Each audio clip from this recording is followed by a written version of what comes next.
संपूर्ण क्रांति के बिना देश की असली आज़ादी और विकास संभव नहीं है।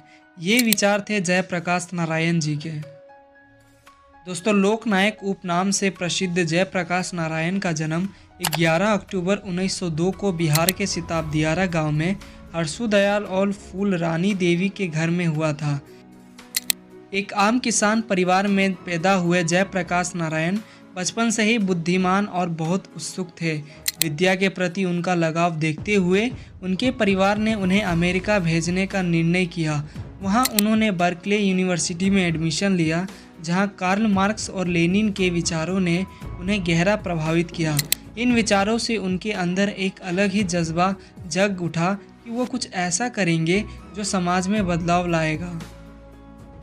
1929 में जयप्रकाश नारायण भारत वापस आए और महात्मा गांधी के आह्वान पर स्वतंत्रता संग्राम में शामिल हो गए। उन्होंने तुरंत कांग्रेस पार्टी ज्वाइन की और ब्रिटिश हुकूमत के खिलाफ लड़ाई में अपने आप को समर्पित कर दिया।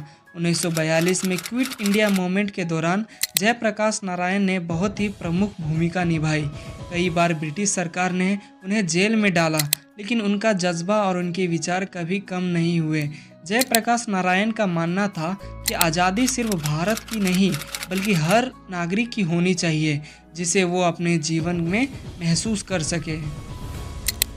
लेकिन आज़ादी के बाद जयप्रकाश नारायण ने कांग्रेस से अलग होने का फैसला लिया, क्योंकि उन्होंने देखा कि कुछ नेता भ्रष्टाचार और स्वार्थ में उलझ चुके हैं। जयप्रकाश नारायण ने समाजवादी विचारों को अपनाते हुए भारत को नए रास्ते पर ले जाने का सपना देखा, जहां सभी लोगों के पास समान अधिकार हो और किसी भी तरह के शोषण और अत्याचार को बर्दाश्त न किया जाए। उन्होंने सर्वोदय आंदोलन का आगाज किया और लोगों को जागृत करने का काम किया। जयप्रकाश नारायण ने हर नागरिक से कहा कि वो एक सामर्थ्य भारत के निर्माण में अपना योगदान दे। 1975 में भारत में जब इमरजेंसी लगाई गई और लोकतंत्र को दबाया जा रहा था, तब जयप्रकाश नारायण ने संपूर्ण क्रांति का नारा दिया।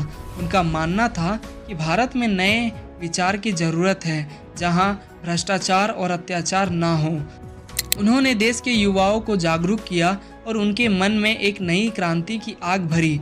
जयप्रकाश नारायण के आंदोलन ने कई युवा नेता दिए, जो आगे चलकर भारत के अगले युग के प्रमुख नेता बन गए। इमरजेंसी के खिलाफ जयप्रकाश नारायण की लड़ाई उनके जीवन का एक आखिरी और सबसे महत्वपूर्ण अंग थी, जिसमें उन्होंने अपने शेष जीवन को समर्पित कर दिया।